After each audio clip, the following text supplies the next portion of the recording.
So welcome to the fourth lecture of backend series of Node.js and I hope आपने जिस motivation के साथ पिछले लेक्चर को देखा एंड उसी सेम मोटिवेशन के साथ आप इस लेक्चर को भी कंप्लीट करेंगे. So let's begin.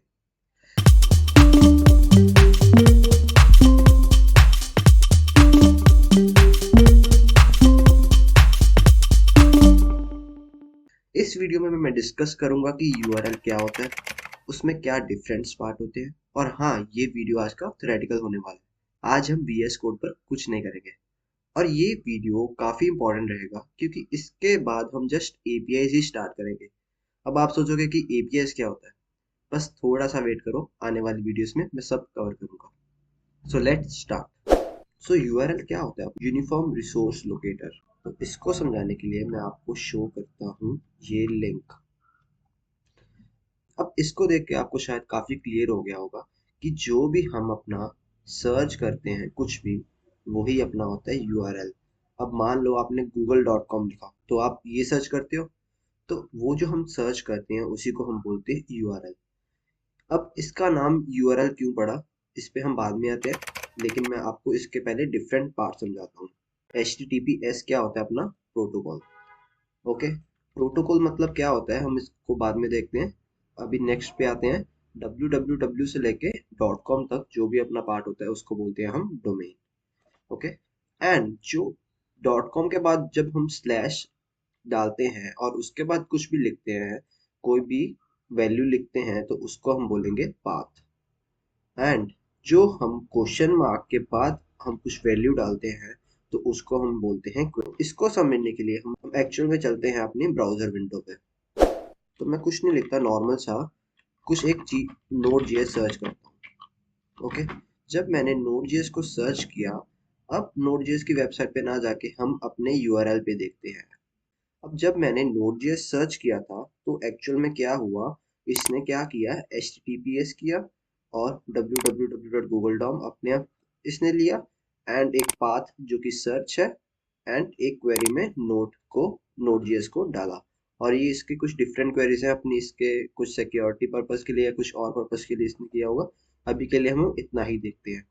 तो यही चीज मैंने अपने नोटपैड पे लिखा और इसी चीज को अब हम समझते हैं डीपली कि क्या होता है. तो स्टार्टिंग में आते हैं प्रोटोकॉल. तो प्रोटोकॉल क्या होता है? How communication is done. तो इसका मतलब क्या हुआ, अब हमने क्या करना है, अपने पास दो चीजें हैं, एक क्लाइंट एंड एक सर्वर. तो अब दोनों के बीच में जो कम्युनिकेशन होगा वो कैसे हो रहा है, उसको हम बोलते हैं प्रोटोकॉल्स. तो इसमें डिफरेंट चीजें होती हैं, जैसे एग्जांपल लिखा मैंने HTTP, HTTPS and web sockets. तो नॉर्मली हम जब कुछ भी सर्च करते हैं, जब मैंने ये सर्च किया था तो नॉर्मली हमने देखा कि HTTPS ही आता है. सो HTTP एंड HTTPS में बस यही डिफरेंस है कि HTTPS सिक्योर्ड होता है. इसका फुल फॉर्म होता है हाइपर टेक्स्ट ट्रांसफर प्रोटोकॉल, और जो S पीछे लगा उसका मतलब सिक्योर्ड है. लेकिन ये WS क्या है? WS का यूज हम रियल टाइम कम्युनिकेशन के लिए करते हैं.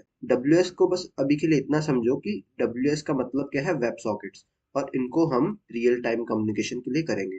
इसका एग्जांपल दूं तो मैं, जैसे कि व्हाट्सएप वगैरह या फेसबुक में हम चैटिंग करते हैं, वीडियो कॉलिंग एप्लीकेशन कोई ऑन करते हैं, तो वहां पे अपना कम्युनिकेशन रियल टाइम होता है. WS के यूज से ही हम अपना रियल टाइम कम्युनिकेशन कर सकते हैं. सो बेसिकली प्रोटोकॉल्स आपको समझ आया होगा कि ये सिर्फ अपने कम्युनिकेशन के रूल्स बताता है, कैसे कम्युनिकेशन होएगा क्लाइंट एंड सर्वर के बीच में. ओके, नेक्स्ट पार्ट पे आते हैं अपना डोमेन. अब डोमेन क्या है एक्चुअल में? अब आपने जब यहाँ पे देखा google.com सर्च किया, लेकिन ये एक्चुअल google.com नहीं है. मतलब कि जब हमने मान लो कुछ भी XYZ वेबसाइट को सर्च करते हैं तो वे एक रिक्वेस्ट जाता है, एक मान लो अपना टेबल पड़ा है, तो उस टेबल में रिक्वेस्ट जाता है जिसमें एक नंबर डिफाइंड है. मतलब कि जब हमने google.com को सर्च किया तो उस पे एक नंबर डिफाइंड है, जिस नंबर को हम बोलते हैं IP एड्रेस. अब ये ऐसा क्यों है? अगर हम डायरेक्टली इस पे सर्च करते हैं तो भी तो हमें रिजल्ट मिलना चाहिए. हाँ, एग्जैक्टली अगर हम नंबर को भी डायरेक्टली सर्च करते हैं तो डायरेक्ट हमें नंबर से भी रिस्पॉन्स मिलता है. लेकिन अब दिक्कत ये है कि हम इतना बड़ा नंबर कभी भी याद नहीं कर सकते. तो इसीलिए इस नंबर को हमने कहाँ किसके साथ लिंक किया है? अपने डोमेन के साथ. तो बस डोमेन को ये समझो कि एक हमने अपनी तरफ से उसको नेम दिया है जो कि एक नंबर से लिंक्ड है, जो नंबर अपने सर्वर के साथ कनेक्टेड है। आई थिंक अब आपको क्लियर हो गया होगा। कोई भी वेबसाइट खोलते हो, अगर आप ये नोड जेएस भी खोलते हैं, तो इसका भी ये node JS dot O R G, इसी इसका कुछ ना कुछ एक आईपी एड्रेस होगा। उस आईपी एड्रेस को हम कभी भी याद नहीं कर सकते क्योंकि वो बहुत बड़ा होता है। तो उस आईपी एड्रेस से बचने के लिए डोमेन नेम आया। ओके, इतना पार्ट क्लियर हुआ। सो नेक्स्ट पार्ट अपना है पाथ। पाथ क्या होता है? जैसे मैंने नोड.जेएस का साइट खोला, सबसे पहले बाय डिफॉल्ट इसका क्या पाथ आया? en। मतलब कि अपने डोमेन के बाद जो भी चीजें आ रही हैं उसको हम बोलेंगे पाथ। अब मैं मान लो लर्न पे क्लिक करता हूँ तो इसका कुछ ये पाथ है। अब मैं मान लो अबाउट पे क्लिक करता हूँ तो इसका कुछ ये पाथ आया। कुछ डाउनलोड पे क्लिक करता हूँ उसका कुछ ये पाथ। सो पाथ को हम ऐसे बोल सकते हैं कि ये अपने डिफरेंट वेब पेजेस को दिखाने के लिए एक जस्ट एक टेक्निक है। ओके, नेक्स्ट चीज पे आते हैं क्वेरी। ये चीज काफी इंपॉर्टेंट रहता है क्योंकि हम अपनी एपीएस में भी इस क्वेरी का यूज करेंगे। तो क्वेरी एक्चुअल में क्या होता है? जब मैंने मान लो कुछ सर्च किया था, वापस से मैं नोड जेएस को सर्च करता हूँ, जब मैंने हिट किया तो आपने जब यूआरएल पे देखा तो इसमें क्या हो रहा है, सर्च के बाद एक क्वेश्चन मार्क आ रहा है और Q equal to node JS. मतलब अगर मान लो मैं नोड जेएस की जगह यहाँ पे कुछ और सर्च करता हूँ, मान लो मैंने यहाँ पे सर्च किया बैकएंड, अब मैं एंटर करता हूँ तो आपने देखा ये सर्च बॉक्स ऑटोमेटिकली चेंज हुआ। अब इसका मतलब क्या है कि हम अपनी क्वेरी के साथ रिजल्ट्स को कंट्रोल कर सकते हैं। जब भी हमने यूआरएल पे हिट किया कुछ भी तो वो ऑटोमेटिकली हमें रिस्पॉन्स चेंज हो गया। तो मतलब अपनी क्वेरीज को ऐसे समझो कि इसमें कुछ भी हम अपना वैल्यू देंगे और उसके अकॉर्डिंग हमें रिजल्ट बताएगा। ओके, तो बेसिकली अपना यूआरएल क्या होता है, इन चार चीजों से बना है: protocol, domain, path and query. इन चारों के कॉम्बिनेशन से ही हमने इसको नेम दिया है यूनिफॉर्म रिसोर्स लोकेटर। अब यूनिफॉर्म रिसोर्स लोकेटर का नाम ऐसा क्यों हुआ?